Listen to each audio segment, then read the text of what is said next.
Okay. Hi, everybody. I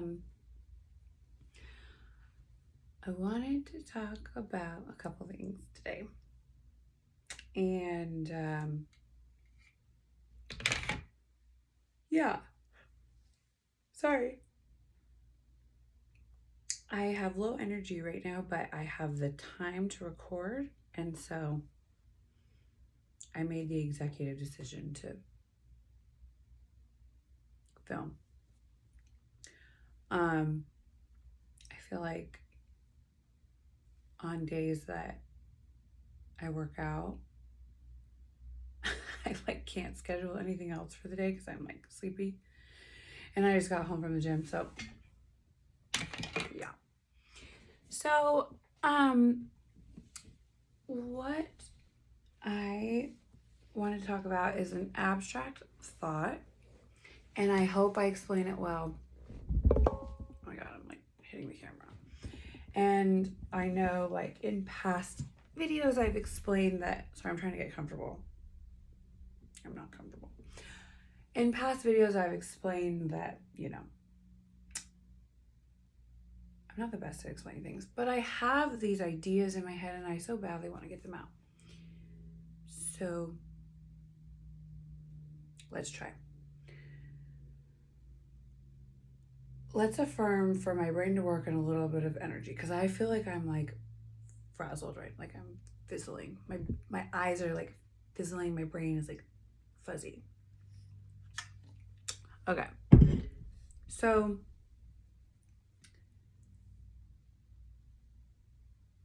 when we, and again, I'm talking about things that are have to do with manifesting, and it's more of a byproduct of what I'm getting at. I think learning about these things will help your manifestations. But I'm speaking of this in more of a lifestyle. I'm not speaking about this in as a technique. And yeah, so I think that's important to know. You shouldn't come here for a technique on how to get stuff. I don't even really know. I don't even really do techniques. I mean, I do, but yeah, I guess I do. I don't know. I'm more in a state of knowing. I feel like when you understand not only your divinity, but that you are divinity, it's so overwhelming, you can't help but pull things in. And I go in and out of that state of knowing all day, every day. The goal is to stay in this state, which some people will call a God state. You can feel it. You feel amazing. You feel like $1,000,000, I think that's the goal. It's be there, and then the byproduct is when you're in that state, you pull things in really easily because you just know that's what your ability is. So when we are manifesting, I think when we think about our brain or our programming, our soul, I don't know, probably a combination of things, but you run off your programming. And I would say 90% of how we interact with the world around us is based on our programming, which I would define as our subconscious. So that's autopilot. I can get through a day without really having to consciously think about anything. I can drive on autopilot, I can get up, brush my teeth on autopilot, I can make my bed on autopilot. Even when you're in your career, for a while, I can like, I'm an esthetician, right? So I can do treatments on autopilot and still give like a great treatment. Like it's not one size fits all. Like my programming is just running in the background. Like you are a computer. Like I can scan somebody's face, identify their needs, know which products to use, know which techniques to use, know what to recommend, know like just what lifestyle factors they need to talk, like, and that is all without having to strain my conscious brain. I will say, like, subconsciously autopilot living is easier. We probably use way less calories because our brains like use a bunch of calories throughout the day just to sort of like just to live. I have a working theory that when we are consciously using our brains and having to really think and like have to critically think and like whatever, I think it burns more calories. And I'm not saying that like to be funny, I'm being serious. It is funny, but so yeah, I can get through like, I can probably get through an entire day on autopilot. I can have conversations with friends on autopilot. I can, because you're just regurgitating patterns and cycles. I think they say like 90,000 thoughts in a day, and like almost all of them are repeated from the day before. That's autopilot. So when you look at your life and what you're bringing in from a point of manifesting, no shit, you're not getting different results. Your programming is running. So, if you were programmed right in your upbringing, you live like an easy, nice, comfortable life and you don't really have to think much about it, and you can probably create wealth and healthy relationships, and you have a good self-concept because your parents programmed you correctly. If they were loving, if they showed a good example in their marriage, if they showed a good example of their relationship with money, because like with our parents, yes, like interaction we learn from, but we also learn from observation a lot. So if you like you were observing like healthy patterns, that was what was getting programmed. And you can run off that program for the rest of your life without really having to tweak it. Now, when we are learning a new skill, or we're falling in love, or there's probably a couple other things. Yeah, maybe you're in a crisis, or high alert, or you're in a new town or a new environment, which is another reason why I think sometimes it's good to get into a new environment. It can pull you out of autopilot because your brain is like scanning for something familiar, and when it's not there, it can't run on a familiar program. So, in those experiences of like us having to use our conscious mind and critically think for ourselves, and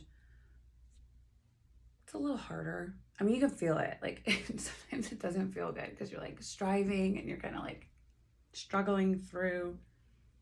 And maybe that's why so many people live the life out of like what their parents lived, because it is easier to live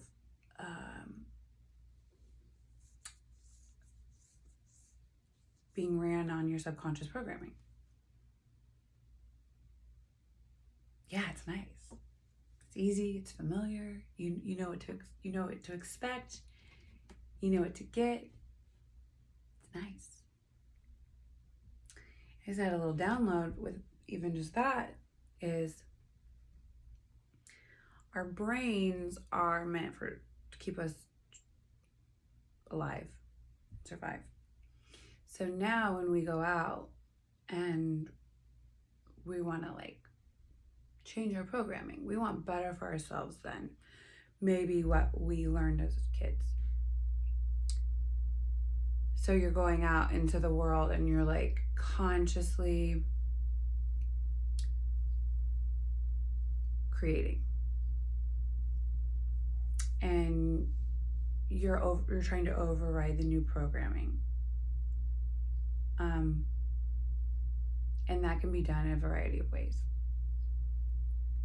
I think like the cheapest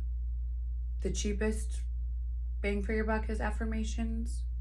You can override your programming really fast with affirmations. You are consciously creating with affirmations. You are consciously overriding your subconscious programming with a conscious thought that's new.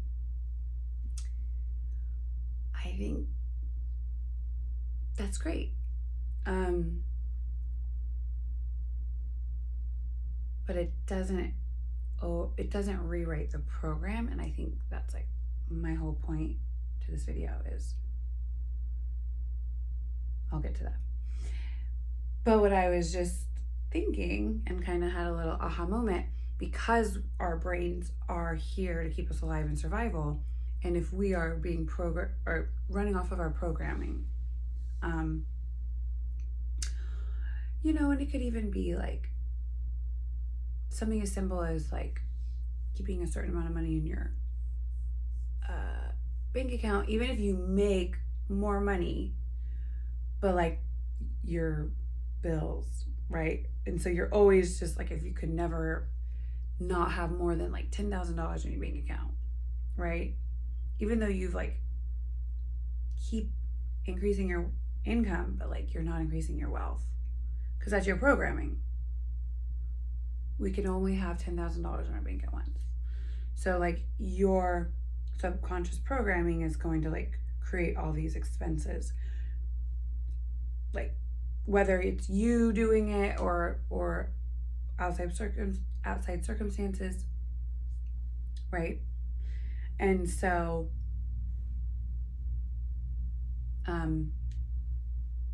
you might think you're like manifesting more money, but you're still being ran by an old program.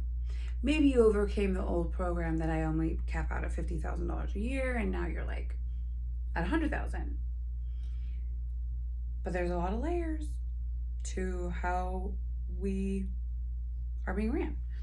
We have thousands of programs running us, and they're all communicating with each other and making sure that they stay true. And because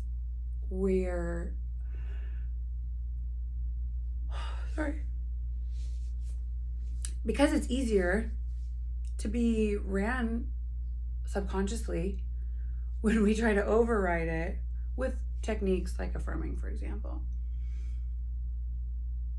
And then people always will say like, why is the opposite showing up? I'm literally affirming for like whatever, $1 million, and like I just lost my job or something funny. Because your subconscious wants to keep you safe, and it wants to keep the program alive because it's easier. Like I said, like at the beginning, like I almost think it's less energy for your brain to run off subconscious programs rather than consciously create, consciously think, critically think. It's a lot harder. And so I think it's almost like a self-preservation and a little bit of like self-sabotage thrown in the mix. And we will like sometimes come up against the literal opposite of what we want. And all I think that that's showing you is that you haven't rewritten your program, or you haven't like recoded it. And I actually think you should persist. I I think when the opposite shows up, it is so frustrating. It's so like sad, and it's such a like fucking kick in the gut. You're like, because it is hard to override your thoughts. It is like insidious. Like your thoughts are just, you know, trying to keep you safe. Because if this is how your parents survived, this, you know, program that they ran off of, and then they like programmed you with, and if your brain has never seen anything else played out before, it's like scary. And the brain wants to keep you safe. Your brain doesn't give a fuck if you're happy. Your soul wants you to be happy. Your brain wants you alive. Your brain wants you to reproduce, keep humanity alive. I feel like it's like the reptilian like brain in us, you know. But remember, we only use 10% of our brain, or something in there. Maybe 20%, maybe 30%, I don't know. So if we're only using this stupid little reptilian brain, it's like kind of lame. Like all it wants to do is keep us alive. I think our brains are capable of a lot more. If you've ever read about, you know, some of these crazy like you know, maybe like monks or whatever, and like you can levitate or you can time travel or whatever. I have a working theory that is them accessing parts of their brain that the majority of us don't. Or if you've ever like heard about these people that live like over 1,000 years, it's so wild. I would imagine that's some kind of like accessing a less primal part of our brain. And I wish I could recall like which parts are like, I think our frontal lobes are like the most recent. That's like emotional intelligence and things like that. And then it's maybe our hippocampus. Don't come after me. I didn't even think I was gonna be talking about the brain today. So that might be the most primal. And if you think about like the chakras, or even like Maslow's hierarchy of needs, like it starts off very primitive. Our lowest chakras represent like basic survival. You know, and then like same with like Maslow's hierarchy of need, like shelter, food, safety. And then the chakras, same thing, like your root chakra is like kind of like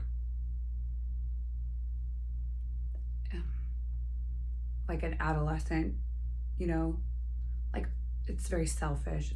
It only understands self. And then you keep moving up until you reach your crown chakra, which is like you're ascending, you're understanding like the universe outside of you and the connection, but you can't get there if all your needs aren't met. And same with like, it's the same with like Maslow's hierarchy of needs. It ultimately leads into ascension, but you can't find ascension if you're worried about how you're going to pay your rent or where your next meal comes from. And again, that's why I think like our society creates like the rat race, because so we can't ascend to think about these things and to understand these things. It kind of keeps us small. Anyways, I did not expect to go off on that tangent. So maybe like with our brain, it's almost the same. Like we're so primal, and it's like very basic, egoic, selfish. And then maybe as we evolve, like we can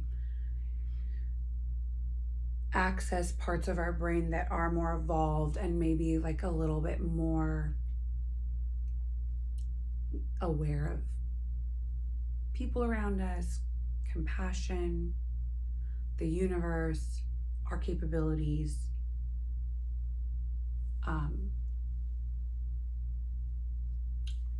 our relationship with Source, which ironically, like, we're all connected, so then it all comes back around to self, and then you keep going up again and reincarnating and understanding that.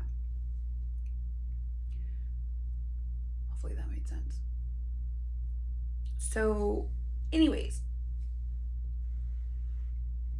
totally lost what I was saying before. So, with our brain, it makes sense why it wants to stay on autopilot. It's safe, it's reliable, we know what to expect, way less energy, and and we can gauge our results. And if we saw our parents, only achieve this in their relationships and their finances and in their exploration of self and their exploration of the world, then our brain's like, that's safe. We know how that plays out. So now you, as an individual, want to ascend past what your parents did. And I've said this before, if you didn't show your brain what that looks like on the outside, you have to give it to yourself on the inside in order to experience it. Because your brain does not want to experience anything new. That's scary. That's how people die. Yeah. So,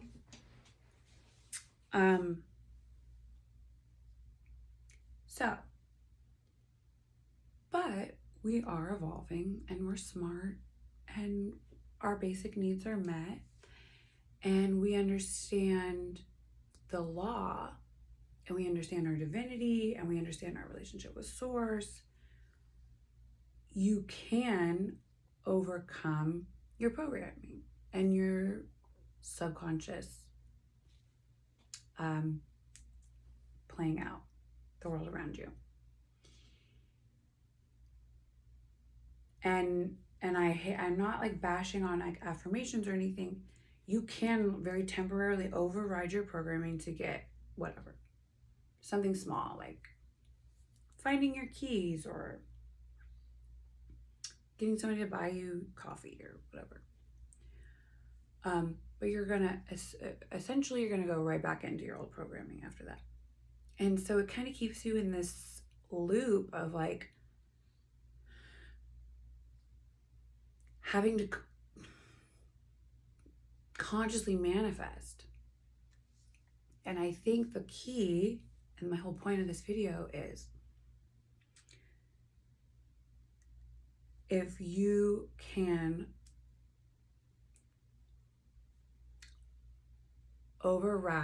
consciously override a belief about yourself, and you can do that with repetition, and you let that conscious thought essentially harden into fact, which is what Neville would say, and then it drops down into your subconscious and now it becomes a program, you can kind of let that go. And there's a lot of different ways to do that. I think affirming, you can override your programming, but you have to be consistent and it needs to be like it can't just be like, oh, like this guy is texting me or I'm getting a call from my SP. It's like, it needs to be big picture. It needs to be like your true self, your identity, your divinity. You're God after all. Or the way I look at it, it's just me and God and me. And we're co-creating, and that's how he has a relationship with me. And that's all he wants, is to have a relationship with me.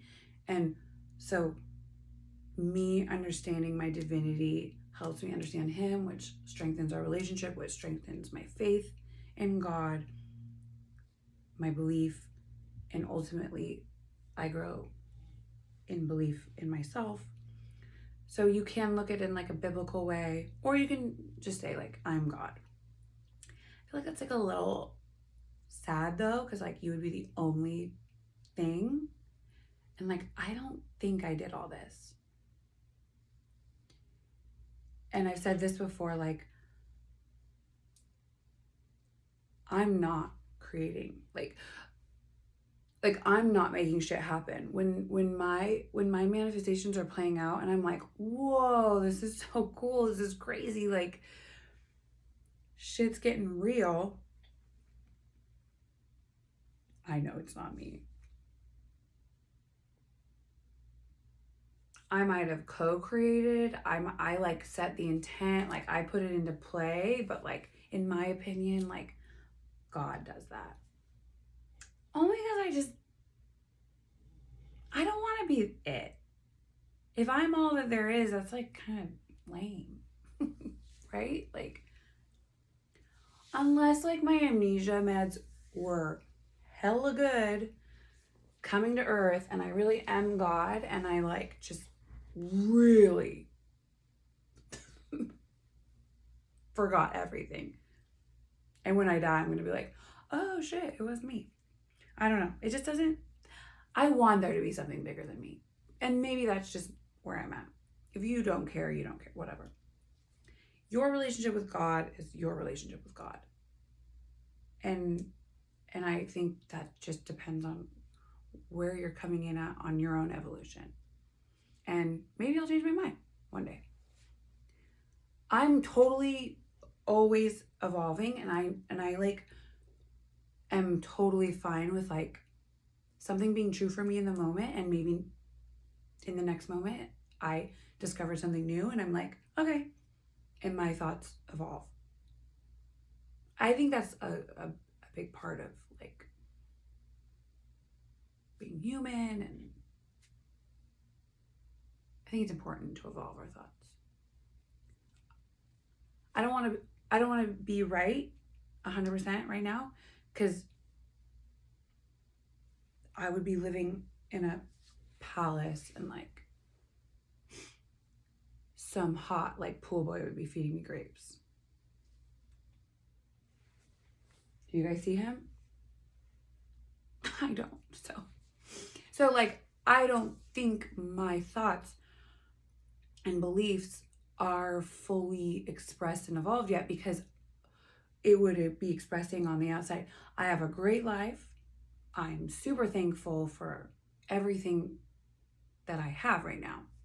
I have evolved so much.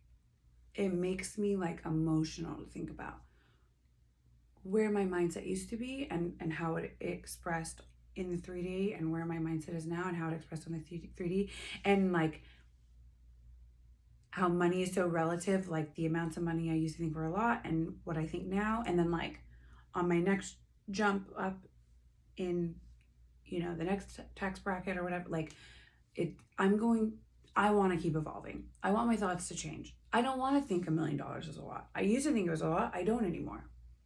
I don't even know if I think $10 million is a lot. Also inflation. So like, like it isn't as much as it used to be. But like that used to be almost like not available to me. Like you can't make $1 million. Now I'm like, I'm probably going to need a little bit more than $1 million. Okay. So evolving in thought and evolving in belief, I think is important. And I think it's okay. And like our egos should be okay with it, or else you will be stuck. And once you've learned everything, you'll probably die.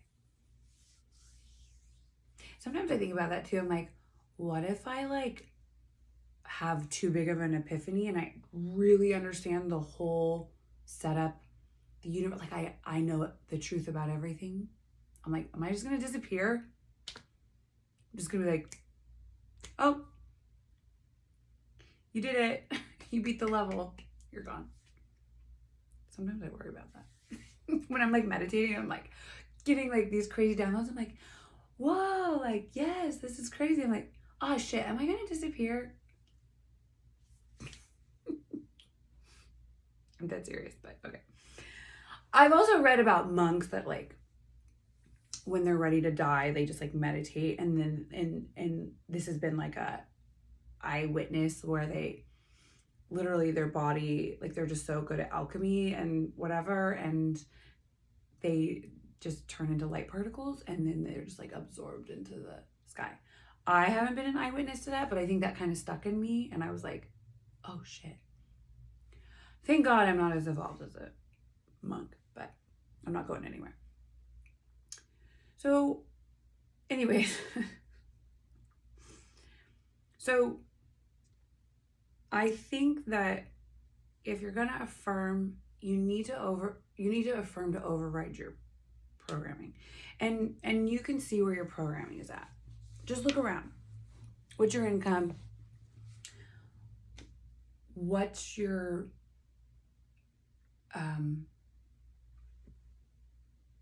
relationships like? What's your health like? What's your career like? What are your finances like? What's your self-concept like? And you can kind of see where your program is at. And so then you start going in and working on that. There's totally nothing wrong with doing like a little quick affirming to like, you want to get like concert tickets that are sold out. Do it. But I think manifesting should be natural. It should be effortless. It should flow. And like I said, it is a knowing, but if your program is in your subconscious is, self-limiting, you're not going to be in like a knowing state. It's hard to go into like the God state or whatever if your programs are all fucked up and like limit you. I hope this makes sense. I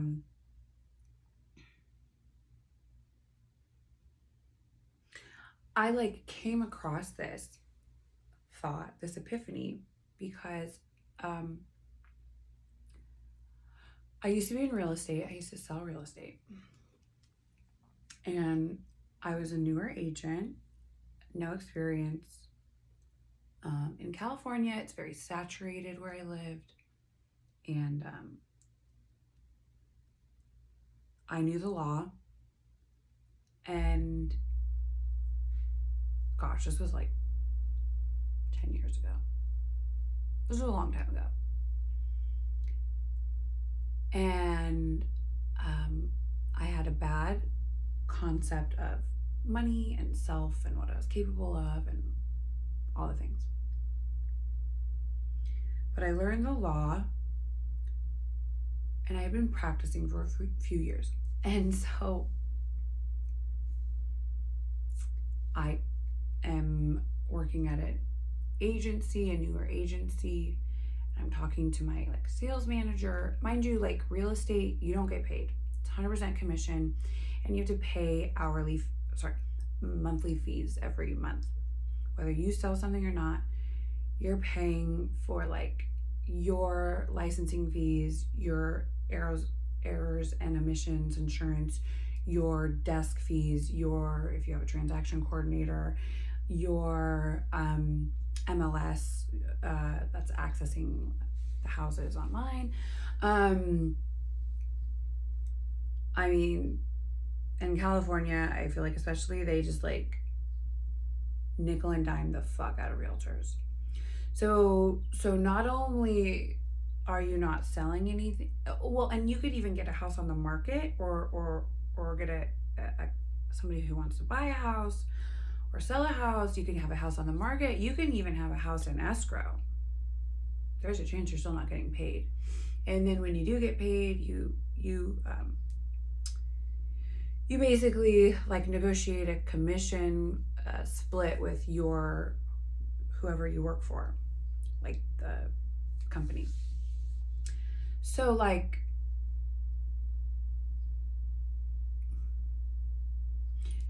circumstances don't matter, but like just to set it up, like it's a really hard industry. I was very young. I had no money like saved. I did not have any, nothing. I had like no connections, no net, like, dude. And I was in over my head. And I knew I was in over my head. Like every single person was like, this is a hard industry. You should go work for a team. And I was like, I'm not gonna be somebody's coffee bitch. Like, I'm doing this, right? So I go and I'm with this company. And of course, like they're getting a lot of my money. So they're like, okay, like, what do you want to do? I was like, I'm selling luxury. Luxury real estate. No experience, no luxury clients. I did not have access to rich people back then. Like all my friends were broke, right? I was broke, like whatever. I was like, I'm selling luxury. And I know like in her head, she was like, okay, bitch, you know, she was really nice. And she was, and of course, like, they want your money. So they're like, yeah, go sell luxury. Do it.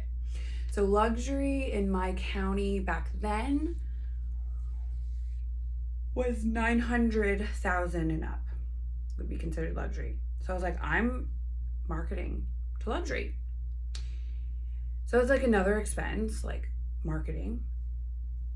But I was like, I know the law and like, I don't fucking care. I'm doing this. Another part of real estate is like usually the first like 5 to 7 years, you pretty much are working with all buyers. Those are the easiest clients to come with, like to acquire. It is usually first time home buyers because they don't have a realtor that they do business with yet or somebody that they trust. So it's really easy to like, it's not even easy, but it's easier to acquire buyers. Buyers are fucking timely, costly. There's no oh my god, I just lost my nail. There's no guarantee, like they might like disappear, they can go like you can show them a house, they love it, and then they can go have somebody else write the offer for that. Like buyers are, no offense, but you guys are fucking miserable to work with sometimes. And yeah, and then usually it's like broke first time home buyer. It's just a lot that you're like dealing with. Okay, so here I am, a new agent. Everybody's expecting me to like get these like first time condo buyers, right? $200,000, like $100,000, $150,000 loan approval, whatever. And I was like, no, I'm gonna be a seller's agent and I'm gonna sell luxury. Because everybody wants to list homes. Nobody wants to be a buyer's agent. They want to be a seller's agent. Okay, I'm giving way too much background, but I just want you guys to understand if you're not in it. So she was like my office manager / sales manager. She's like, okay, do it. And I was like, I'm affirming, like I have $1 million listings, like everybody loves work with me, blah, blah, blah. And I ended up getting my first listing, my very first listing ever. First of all, wasn't even a buyer. My first whatever, should have been a buyer, wasn't. I went straight to as a seller's agent. My first listing was $1.3 million. Do you know how many people came up to me people that have been selling real estate for 20 years came up to me, they're like, how did you do that? Did you know him? Is that your uncle? Is that your dad? Who the fuck is that your boyfriend? No. And I think his assistant was a realtor. Oops. So, and I had to explain to so many people, and I didn't know what to say because I knew it was the law. I knew it wasn't like my skill set or whatever. And I was like, trying to explain these things to people that like probably didn't know the law, and I was like kind of too embarrassed to say it. And what I said was, you know, our subconscious programming dictates 90% of what shows up in our life. So I just consciously went after luxury instead of what my programming would tell me is like a first-time home buyer. And I was like, it takes more work, like my brain hurts a little bit more, but I made sure that I was conscious, like I'm super present. And you feel more present when you're like critically thinking, consciously thinking. Like you're not present when you're in your subconscious, you know, programming. And I just kept telling people like, I'm just present and I'm consciously thinking. And I don't think that they really understood what I was saying, and it probably didn't even make sense, but I said it's harder, it's more effort, but like I'm present and I'm not letting my autopilot run the programming. I'm new at this, so I'm already going to be consciously thinking about things, and it's not like an autopilot yet. And so instead of going for the fish in the barrel, which everybody's going after, the first-time home buyers, I was like, I already have to learn something new. I might as well learn luxury real estate, luxury real estate. And they were like, yeah. Like, how'd you get it? And I still am like, that was crazy. Nobody in my, we did do a lot of luxury, you know, in my office, but like, I might have been like, out of 200 agents, I was probably like one of 7 that held a luxury listing. And nobody knew who the fuck I was. Yeah. So anyways, so I was consciously learning something new, and it was harder, and you feel it, you're present. But what's harder, living a shitty life that you don't have to think about, or like living the life you want but you're consciously overriding it? Here's the thing, the law is the law. You have to, like, sometimes I'm like, why do I have to do this? This sucks. Like, I don't want to be like, I just want things to be easy. I don't want to have to work at it. Well, that's the law. So you either are lazy and get what you have already experienced over and over, or you're going to be present and you're going to be conscious and you're going to be critical and you're going to create from being present and from being conscious. And once that saturates your mind, it will drop down into the subconscious and it'll start playing out in your life, and then it's easy. You know, millionaires that have created millions over and over, they don't think it's hard. They know, like, it's easy for them. It's autopilot. I hope that makes sense. Yeah. I'm trying to think if there's anything else that I wanted to say about that. No. Oh yeah, I will say this.